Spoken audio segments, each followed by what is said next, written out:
Honorable Chief Minister Shri Evant Reddy laid the foundation stone for the International Integrated Fruit Market being constructed by the Agriculture Department at Kohira, Apjala Permit, Ranga Reddy district. He also laid the foundation stone for the integrated sub-registrar office complex being developed alongside the fruit market. Minister Sri Tumala Nageshwara Rao, Sri Dudiyala, Sridhar Babu and Sri Panguletri Srinivasa Reddy along with several public representatives participated in the event.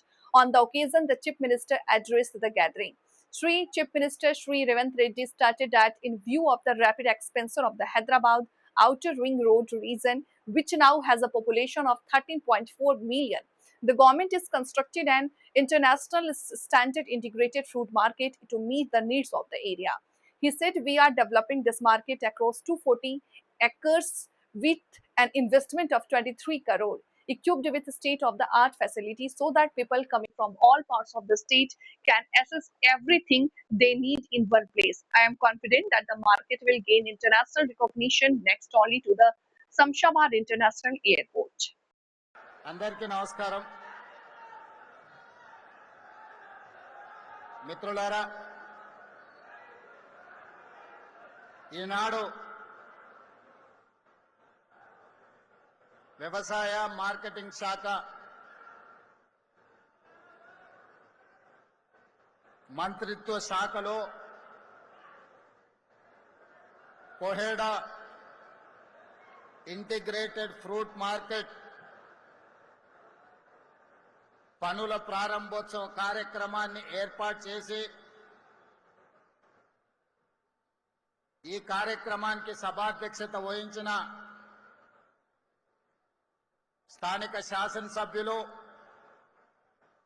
మీ అభిమాన నాయకుడు మల్రెడ్డి రంగారెడ్డి గారి అధ్యక్షతన ఈ కార్యక్రమాన్ని ఏర్పాటు చేసి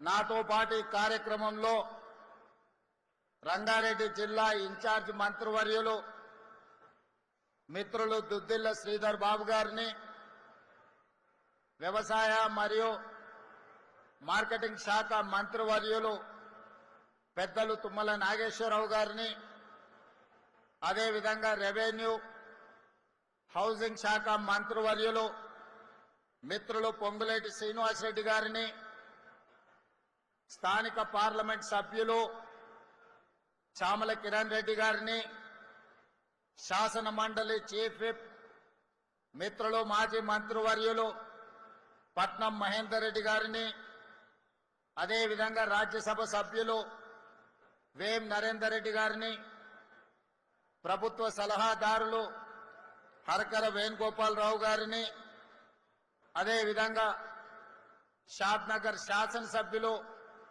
ఈర్లపల్లి శంకర్ గారిని, కల్వకుర్తి శాసనసభ్యులు కసిరెడ్డి నారాయణ రెడ్డి గారిని, జూబ్లీహిల్స్ శాసనసభ్యులు మిత్రులు నవీన్ యాదవ్ గారిని, అదేవిధంగా మాజీ శాసనసభ్యులు తీగల కృష్ణారెడ్డి గారిని, మాజీ శాసనసభ్యులు సుధీర్ రెడ్డి గారిని, వివిధ కార్పొరేషన్ల చైర్మన్లు, వివిధ హోదాలలో ఉన్న ప్రభుత్వ ప్రతినిధులు, రెవెన్యూ శాఖ మరియు వ్యవసాయ శాఖకు సంబంధించిన అధికారులు, ప్రాణ సమానులైన రంగారెడ్డి జిల్లా రైతాంగం మిత్రులందరికీ మనస్ఫూర్తిగా ధన్యవాదాలు, కృతజ్ఞతలు తెలియజేస్తున్నా.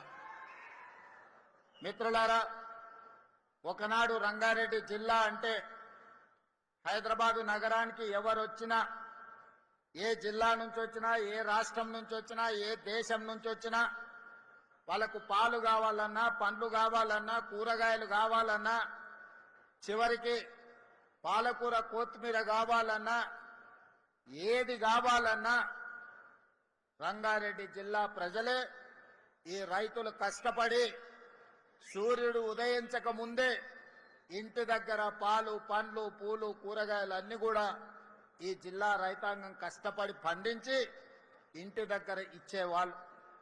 కాలక్రమేణా ఔటర్ రింగ్ రోడ్ వచ్చింది, అంతర్జాతీయ ఎయిర్పోర్ట్ వచ్చింది, మన భూముల విలువలు పెరిగినాయి, ఎకరాలు గజాలుగా మారినాయి.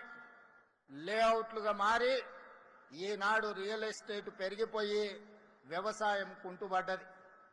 ఒకప్పుడు కల్వకుర్తి నుంచి ఆర్టీసీ బస్సులో హైదరాబాద్ నగరానికి వస్తుంటే ఒక పక్కన కూరగాయలు, మరో పక్కన పాలకూర, మెంతకూర, లేకపోతే కొత్తిమీర లాంటి తట్టలల్ల బుట్టలల్ల చాలా మంది రైతులు బస్ ఎక్కేటోళ్ళు. ఇదే కాదు, ఒక పక్కన చూస్తే గ్రేప్ గార్డెన్స్ కనిపించేటివి. ఎన్ని రకాల పండ్లు, పాలు, కూరగాయలు, పూలు ఉన్నాయో అవన్నీ కూడా రంగారెడ్డి జిల్లా రైతాంగం ఉత్పత్తి చేసి నగర ప్రజల యొక్క అవసరాలు తీర్చేది. కాలం మారింది, అవసరాలు పెరిగినాయి. వివిధ రాష్ట్రాలు, వివిధ దేశాల నుంచి వచ్చి ఈనాడు ఔటర్ రింగ్ రోడ్డు లోపల 1,34,00,000 జనాభా ఈనాడు నివసిస్తున్నారు. Hyderabad municipal corporation, Malkajgiri municipal corporation, Cyberabad municipal corporation ఇవాళ విస్తరించి హైదరాబాద్ నగరం అంతర్జాతీయ నగరంగా మారింది. ఎంత వేగంగా అయితే నగరం అభివృద్ధి చెందిందో, ఎంత వేగంగా కృష్ణా గోదావరి జలాలు నగర దాహార్తిని తీర్చినాయో, ఈనాడు పాలు, పండ్లు, కూరగాయలు నగర ప్రజల అవసరాలు తీర్చలేకపోతున్నాయి. అందుకే ఆనాడు ఆలోచన చేసి ఆనాటి ప్రభుత్వం ఒకప్పుడు కొత్తపేట ఫ్రూట్ మార్కెట్ని కోహేడకు తరలించినప్పుడు అత్తర్బుత్తర్ టెంట్లేసి రేకులేసి పెడితే గాలి దుమారానికి ఆ రేకులు, ఆ టెంట్లు కూలిపోయి వందలాది మంది కూరగాయలు అమ్మే రైతులకందరికీ దెబ్బలు తగిలి కాళ్ళు పోయి చేతులు పోయి కష్టాలు ఎదుర్కొంటుంటే గాలి దుమారంలోనే ఆనాడు పార్లమెంటు సభ్యుడిగా ఆ రైతులకు ఒక మనోధైర్యాన్ని ఇవ్వడానికి ఆ రోజు అక్కడికి వచ్చి అందరినీ కలవడం జరిగింది. ఆ రోజే మల్రెడ్డి రంగారెడ్డి గారు, మల్రెడ్డి రామరెడ్డి గారు వాళ్ళందరితో మాట్లాడి వచ్చేది మన ప్రభుత్వమే, మన ప్రభుత్వంలో ఈ ప్రాంతంలో అంతర్జాతీయ ప్రమాణాలతోని ఇంటిగ్రేటెడ్ ఫ్రూట్ మార్కెట్ కట్టుకుంటాం.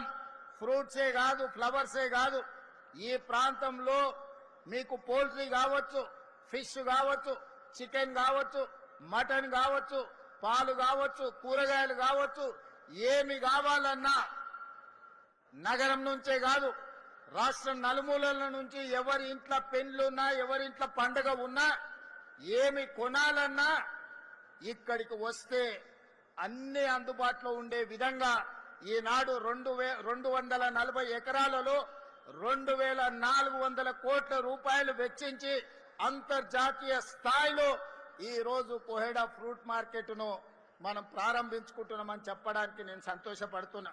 మిత్రులారా, ఏ విధంగా అయితే అంతర్జాతీయ ఎయిర్పోర్ట్ శంషాబాద్ లో మనకు అంతర్జాతీయ గుర్తింపు తెచ్చిందో, అంతర్జాతీయ ఎయిర్పోర్ట్ తర్వాత వివిధ రాష్ట్రాలలోనే కాదు వివిధ దేశాలలో మన గుర్తింపు, మన గౌరవాన్ని ఈ కోహెడా ఫ్రూట్ మార్కెట్ తీసుకొస్తుందని చెప్పడానికి నేను సంతోషిస్తున్నాను, మీ అందరికీ తెలియజేస్తున్నాను. మిత్రులారా, ఈనాడు ఆర్గానిక్ ఫుడ్ అని ఈరోజు పాలు, పండ్లు, కూరగాయలే కాదు, ఈరోజు కొత్తిమీర, కరివేపాకు కొనుక్కోవాలన్నా పక్క రాష్ట్రాల నుంచో పక్క దేశాల నుంచో దిగుమతి చేసుకునే పరిస్థితి వచ్చింది.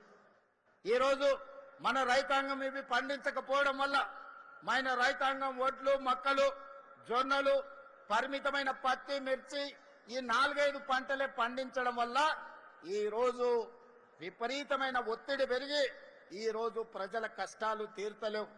కూరగాయల ధరలు ఆకాశాన్ని అంటుతున్నాయి. పేదవాడు బజార్లోకి సంచి నిండా రూపాయలు తీసుకెళ్తే జేబులో కూరగాయలు తెచ్చుకునే పరిస్థితి ఈరోజు మోడీ గారి ప్రభుత్వంలో ధరలు పెరిగినాయి.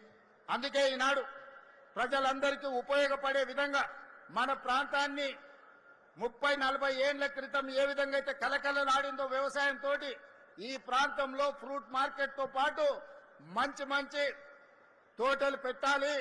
మామిడి పండ్లు, బత్తాయి పండ్లు, మోసంబి పండ్లు, ఇట్లా ప్రతి ఫ్రూట్ మన ప్రాంతంలో ఈ రోజు పండించాలి.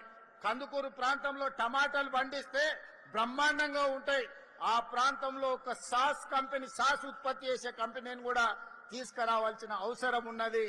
అదేవిధంగా ఈ ప్రాంతంలో ఈ రోజు ఫ్రూట్స్ మార్కెట్ కోసం మనం చేస్తున్న ప్రయత్నాన్ని కొంతమంది అడ్డుకునే ప్రయత్నం చేస్తున్నారు. నేను ఇవాళ రంగారెడ్డి జిల్లా సోదరులతోని నేను అడగదలుచుకున్నా, 10 సంవత్సరాల అధికారంలో ఉండి మీ కష్టాలకు కారణమైన వాళ్ళు ఇవాళ మనము భారత్ ఫ్యూచర్ సిటీలో ఆనాడు కాలుష్యం వెదజల్లే ఫార్మా పరిశ్రమలను తెస్తా అంటే మీ ప్రాంత ప్రజలకు జీవన ప్రమాణాలు పడిపోయి ఈ కాలుష్యం వల్ల మీకు ఇబ్బంది